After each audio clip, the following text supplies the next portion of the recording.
Bangladesh cricket বোর্ডের নির্বাচন চলছে। মিরপুর শের-ই-বাংলা ক্রিকেট স্টেডিয়ামে বিসিবির কার্যালয়ে সকাল 10টায় শুরু হয়। ভোট গ্রহণ চলবে বিকাল 4টা পর্যন্ত। সেখানে আছেন সহকর্মী জুবায়ের আহমেদ। বিস্তারিত জানবো তার কাছ থেকে।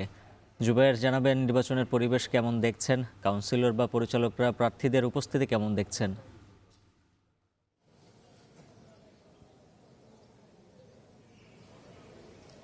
উজ্জ্বল, মিরপুরের যে সকাল 10টা পরে ভোট গ্রহণ শুরু হয়েছে, তবে হেভিওয়েট প্রার্থী যাদেরকে ধরা হচ্ছে এবারে নির্বাচনে, তাদেরকে কিন্তু আমরা 10টার বেশ আগ থেকে খুব তৎপর দেখি। একটু বলে রাখা দরকার সবার উদ্দেশ্যে যে এবারে নির্বাচনে কিন্তু 3টা জোনে ভাগ করা হয়েছে পুরো ভেন্যুটাকে।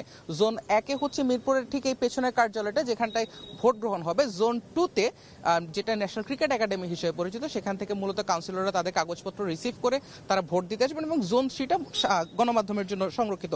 জোন 2 থেকে জোন 1-এ যে নির্বাচনী কাগজপত্র নিয়ে ভোট দিতে যাওয়ার যে প্রসেসটা, আমরা সকালবেলা 10টার আগেই দেখেছি একেবারে হেভিওয়েট যারা প্রার্থী আছেন, তাইম ইকবাল খান বলি, মিনহাজুল আবেদিন নান্নু, কিংবা মির্জা ইয়াসির আব্বাস, আমরা তাদেরকে একদম সকালেই দেখেছি যে তারা নিজেদের ভোটটা অন্তত দেওয়ার যে প্রসেসটা, তারা সেটি কিন্তু ধীরে ধীরে করে ফেলেছেন, এবং এতক্ষণে তাদের সেই ভোটটা হয়ে যাওয়ারও কথা, যদি আমাদেরকে সেভাবে এখন পর্যন্ত বিসিবি থেকে তেমন কোনো আপডেট দেওয়া হয়নি। তবে কাউন্সিলর যারা ঢাকা শহরে, ঢাকার ক্লাবের যারা কাউন্সিলর আছেন, এবং যেই ক্লাব ক্যাটাগরির যে নির্বাচনটাকে আজকের দিনে সবচেয়ে গুরুত্বপূর্ণ ধরা হচ্ছে, 12টি পদের জন্য সেখানে 16 জন প্রার্থী আছেন, এই যে নির্বাচন যেটাকে সবচেয়ে বেশি ইম্পর্টেন্ট ধরা হচ্ছে, সেখানকার যারা কাউন্সিলর আছেন তাদের আমরা ব্যাপক উপস্থিতি দেখেছি। সকাল থেকে আমরা বেশ কয়েকজন ক্লাবের কর্মকর্তাদেরকে দেখেছি যে তারা নিজেদের ভোটিং কার্যক্রমের জন্য এখানে দৌড়ঝাঁপ করছেন।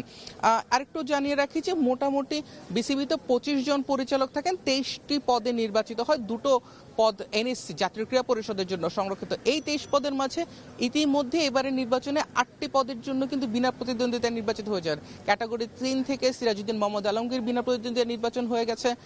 ক্যাটাগরি 1 থেকে বেশ কিছু পদে চলে গেছে। খুলনা এবং বরিশাল বিভাগে কেবলমাত্র নির্বাচিত হবে। খুলনা বিভাগে 2টি পদ সংরক্ষিত, বরিশাল বিভাগে 1টি।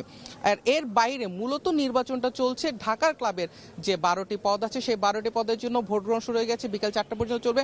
সন্ধ্যা নাগাদ আমরা জানতে পারবো বাংলাদেশ ক্রিকেট বোর্ডে আগামী 4 বছরের জন্য কারা হচ্ছেন পরিচালক। উজ্জ্বল, এই ছিল আমার কাছে মিরপুর থেকে সবশেষ। জুবায়ের আহমেদ যুক্ত ছিলেন বিসিবি থেকে।